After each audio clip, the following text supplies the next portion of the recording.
हाँ बच्चों, आज मैं आपको गति के समीकरण के बारे में बताऊंगी। गति के समीकरण क्या होते हैं? गति के समीकरण ऐसे समीकरणों को कहते हैं जो किसी पिंड के स्थित, विस्थापन, वेग आदि का समय के साथ संबंध बताते हैं। किस किस का समय के साथ संबंध बताते हैं? स्थिति का, विस्थापन का, वेग का। ठीक है, इन तीनों का समय के साथ संबंध बताते हैं। वो जो समीकरण होते हैं वो गति के समीकरण होते हैं। गति के समीकरण 3 होते हैं।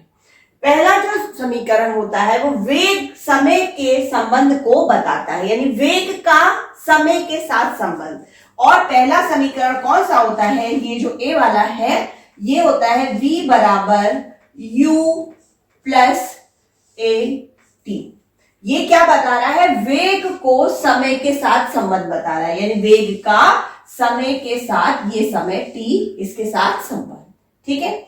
दूसरा जो होता है वो स्थिति तथा समय के साथ, स्थिति तथा समय के साथ संबंध को दिखाता है, यानी स्थिति और समय के संबंध को दिखाता है।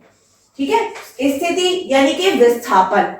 ठीक, तो यहां पर ये जो होता है फॉर्मूला बी नंबर वाला, एस बराबर u T plus half A T square.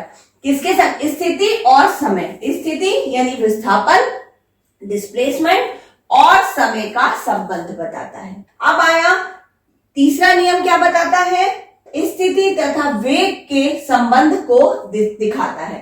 पहला वाला वेग और समय को दिखा रहा था, v बराबर u प्लस ए टी। दूसरा वाला स्थिति तथा समय के संबंध को दिखा रहा था। अब जो तीसरा नियम है वो स्थिति तथा वेग के संबंध को दिखाता है।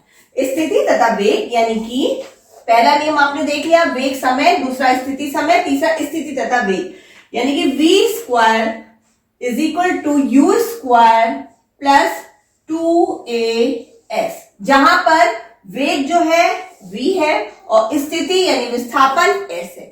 हाँ बच्चों, अब मैं आपको गति के तीनों समीकरण को डेराइव करना बताऊंगी और इसको सत्यापित भी करना बताऊंगी। सत्यापित करना, पहले तो देखिए गति के तीनों समीकरण, v equal to u plus a t, s बराबर u T plus half A T square और v square is equal to you square plus 2as।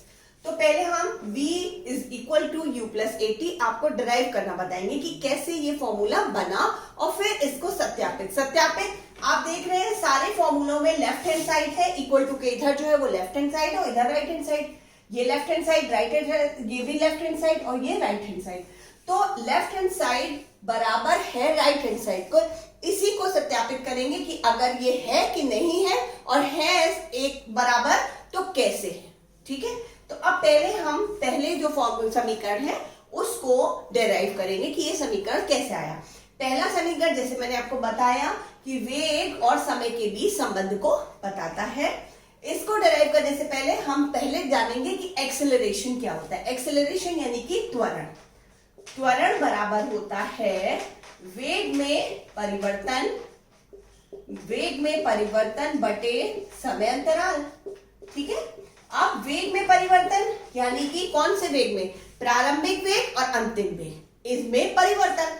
तो यहाँ पर जो v है वो क्या है? अंतिम वेग, और u प्रारंभिक वेग। तो a इज इक्वल टू त्वरण को एक्सेलरेशन यानी जैसे कि v अंतिम परिवर्तन यानी v minus u upon t। ठीक है। अब a is equal to v minus u upon t। अब a t का क्रॉस मल्टीप्लीकेशन हो जाएगा, a t is equal to v minus u। अगर हम इसको पूरे को इधर ले आएंगे, v minus u is equal to a t, और हमें v इज इक्वल टू, अगर v को ही सिर्फ लेफ्ट हैंड साइड पे रखेंगे तो v is equal to u, क्योंकि ये माइनस का है, यहाँ पर प्लस का हो जाएगा, u प्लस a t। ये हमारा हो गया गति का पहला समीकरण। अब हम ये सत्यापित करेंगे क्या left hand side right hand side के बराबर है, अगर है तो कैसे है। इसके लिए हम इसका विमीय सूत्र लिखेंगे, यानी कि वेग का पहले मात्रक बताइए क्या होता है। वेग का मात्रक होता है मीटर प्रति सेकंड, यानी कि मीटर प्रति सेकंड अंतिम वेग का, और यही प्रारंभिक वेग का भी मात्रक होता है, u का भी मीटर प्रति सेकंड। एक्सेलरेशन यानी त्वरण, उसका मात्रक क्या होता है? मीटर प्रति सेकंड स्क्वायर। ठीक है। और टाइम का सेकेंड, ये वाला जो टाइम है टी यहाँ पर उसके लिए सेकेंड। अब मीटर प्रति सेकेंड को क्या लिखेंगे, मीटर किसका मात्रक है, लेंथ का यानी कि एल, सेकेंड किसका है, टाइम का यानी कि टी, और एल टी माइनस वन लिख सकते हैं, सेकेंड नीचे था, ऊपर के लिए अगर हम टाइम लिख रहे हैं तो एल टी माइनस वन। यहां पर मीटर प्रति सेकेंड है, इसके लिए भी यही एल टी माइनस वन, फिर प्लस मीटर प्रति सेकेंड स्क्वायर, इसके लिए क्या होगा, एल टी माइनस टू, ठीक है, और यहां सिर्फ एस है उसके लिए टी, ठीक है। आई होप ये समझ गए होंगे आप लोग।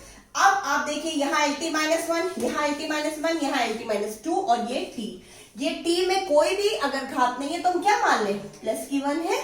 अब यहाँ प्लस की वन और ये माइनस की वन, ये जब माइनस का टू, माइनस के टू में से प्लस का वन गया तो क्या बचा, माइनस वन बचा यहाँ पर। तो अब देखेंगे यहाँ क्या बचा, एल टी माइनस वन, ये हो गया लेफ्ट हैंड साइड, और आर एच एस यानी कि यहां बचा एल टी माइनस वन, और प्लस ये एल टी, और यहां पर भी तो माइनस वन हुआ, एल टी माइनस वन। ये हो गया आपका गति का पहला समीकरण का सत्यापन। देखिए L T minus one is equal to L T minus one और plus L T minus one. ये देखिए गति का पहला समीकरण का सत्यापन, लेफ्ट हैंड साइड और राइट हैंड साइड दोनों बराबर हो गए, ठीक है। अब हम दूसरा समीकरण को देखें। अब गति का दूसरा समीकरण s बराबर u t plus half A T square होता है। अब इसको हम डेराइव करेंगे, ये कैसे आया, और आपको बताया था जैसे कि दूसरा जो समीकरण है वो स्थिति और समय के बीच संबंध को दर्शाता है। तो अब यहाँ पर हम निकालेंगे सबसे पहले विस्थापन। यहाँ हम क्या निकाल रहे हैं, ये स्थिति यानी कि s बराबर डिस्प्लेसमेंट यानी कि विस्थापन। तो यहाँ पर स्थिति या विस्थापन बराबर होता क्या है, पहले हम देखेंगे। विस्थापन बराबर होता है औसत वेग इनटू समय, ठीक है। औसत वेग ये अलग कर देते हैं अभी हम, औसत वेग इनटू समय।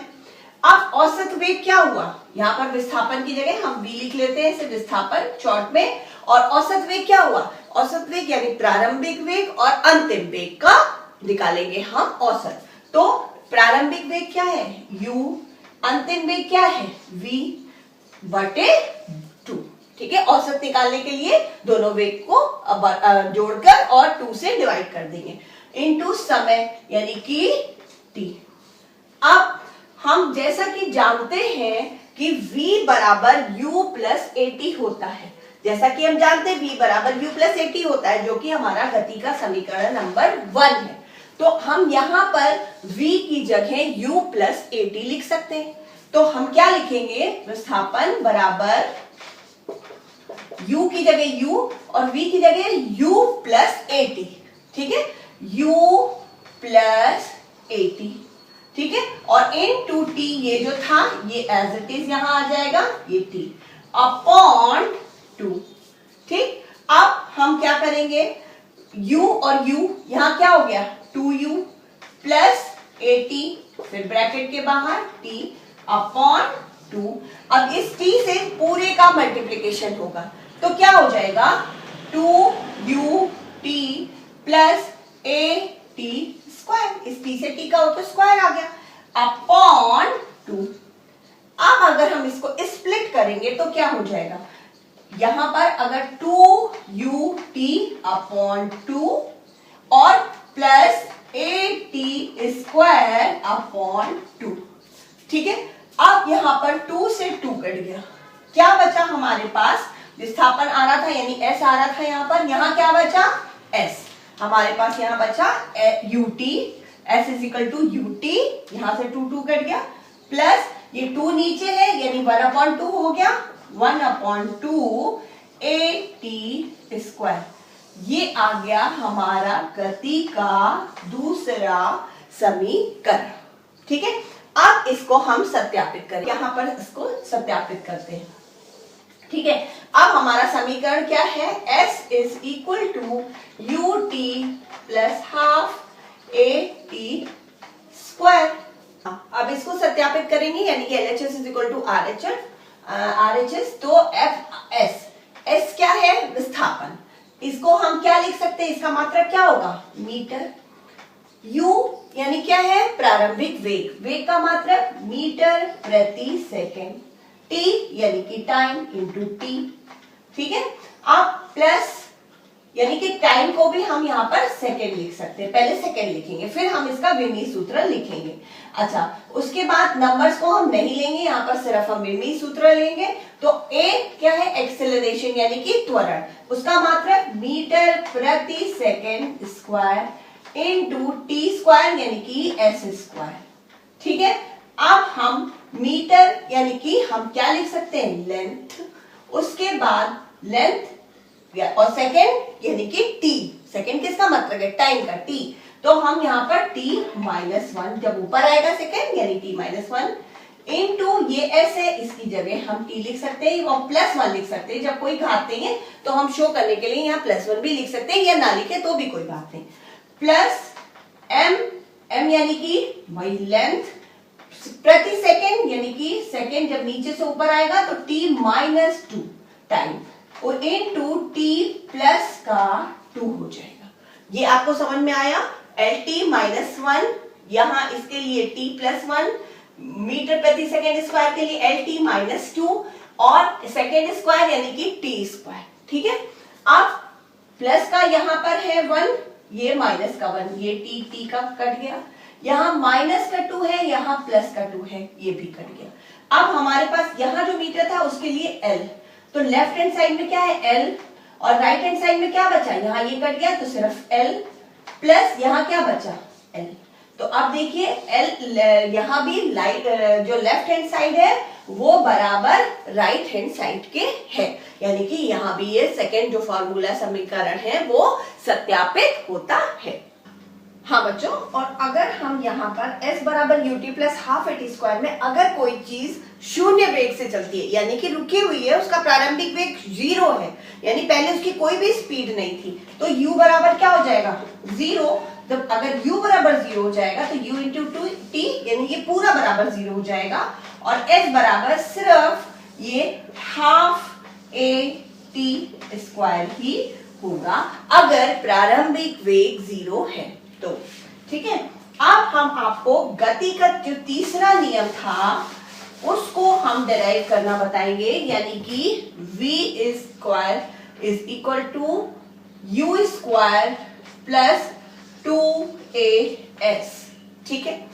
अब इसके लिए हम पहले दोनों जो पुराने हमने पहला और दूसरा समीकरण देखा था वो देखेंगे। उसमें क्या था कि एक्सेलरेशन का समय के साथ संबंध था, दूसरे वाले में समय का स्थिति का यानी विस्थापन का समय के साथ संबंध था। तो अब a बराबर क्या था, वेग में परिवर्तन बटे समय यानी v minus u upon T, s यानी विस्थापन बराबर औसत वेग इंटू समय यानी v plus u upon 2 into T, ठीक है।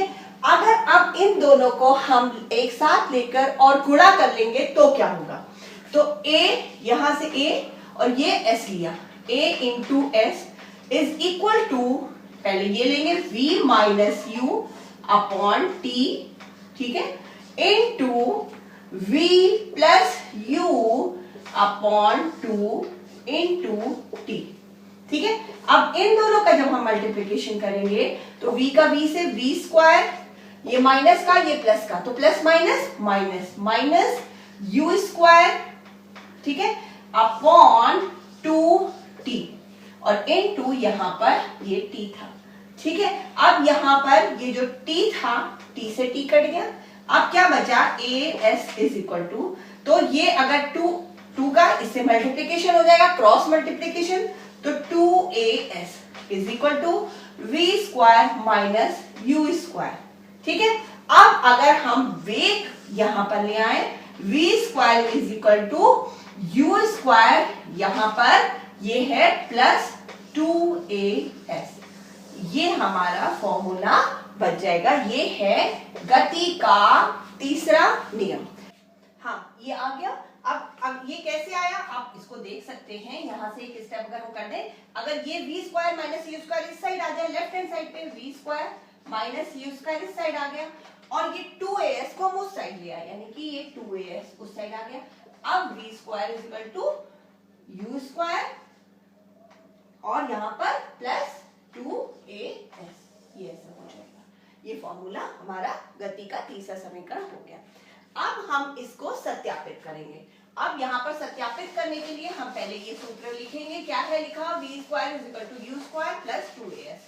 अब इसका विमेय सूत्र लिखेंगे, यानी v स्क्वायर क्या था? मीटर प्रति सेकेंड होता है वेग, यानी कि जो अंतिम वेग है उसका मात्रक क्या है? मीटर प्रति सेकेंड, यानी मीटर प्रति सेकेंड। ठीक है, अब मीटर प्रति सेकेंड यहाँ पर हाँ -1, और इसका क्या होगा? होल स्क्वायर, क्योंकि यहाँ v स्क्वायर है, v का होता है मीटर प्रति सेकेंड, लेकिन v स्क्वायर का स्क्वायर लगाएंगे होल पे। u का भी यही होगा, मीटर प्रति सेकेंड, यानी ये ही, और यहाँ पर भी इसका स्क्वायर, होल स्क्वायर, प्लस 2 को हम हटा देंगे, सिर्फ विमाओं को लेंगे, और a का क्या होता है? मीटर प्रति सेकेंड स्क्वायर होता ही है, मीटर प्रति सेकेंड स्क्वायर, और इनटू s यानी विस्थापन, यानी कि मीटर। अब ये सब किसके मात्रक है? मीटर किसका मात्रक है? l यानी लेंथ, टाइम का मात्रक है सेकेंड, यानी LT-1 का whole square is equal to यहाँ भी LT-1 का होल स्क्वायर प्लस LT-2, ठीक है, यहाँ पर होल स्क्वायर नहीं, इनटू ये मीटर l। अब ये जब हम खोलेंगे तो l स्क्वायर माइनस t का घात -2, ये हो गया, ठीक है, बराबर यहाँ जब खोलेंगे तो l स्क्वायर t का घात -2, प्लस यहाँ जब खोलेंगे, यहाँ तो ओपन ही है, और ये l का l से मल्टीप्लीकेशन हो जाएगा, तो क्या हो जाएगा? l स्क्वायर और t-2। अब आप यहाँ पर देखते हैं कि देखिए लेफ्ट हैंड साइड में क्या है? l स्क्वायर t की घात -2, l स्क्वायर t की घात -2, l स्क्वायर t की घात -2। तो यहाँ हम कह सकते हैं LHS is equal to RHS। अब आपके गति के तीनों समीकरण कैसे डेराइव होते हैं और फिर उनकी सत्यापित कैसे करते हैं वो मैंने आपको बता दिया है। अब यहाँ पर ये चैप्टर खत्म होता है। अगर आपको कुछ भी पूछना हो तो हम फर्दर एक वीडियो बना सकते हैं इस लेसन से। और आई होप आप सबने मेरा चैनल सब्सक्राइब किया होगा। अगर नहीं किया है तो प्लीज प्लीज प्लीज करिए, जिससे मुझे मोटिवेशन मिले, और मैं अगर कुछ गलत सही जो भी कर रही हूँ प्लीज उसको अप्रिशिएट करिए या बताइए मुझे, तो मैं और इम्प्रूव करूंगी। सो प्लीज सब्सक्राइब करिए और बेल आइकॉन जरूर दबाइए, जिससे मेरा नया वीडियो आए तो आपको पता लगे। ठीक है, थैंक यू। और अगर आपको इस चैप्टर के कोई भी न्यूमेरिकल्स पूछने हो या कोई और भी बुक के कोई सीबीएसई या किसी भी मीडियम से आपको अगर हमसे कोई भी न्यूमेरिकल पूछने हो तो प्लीज बताइए, हम वो न्यूमेरिकल भी आपको यहाँ पर सॉल्व करके बता सकते हैं।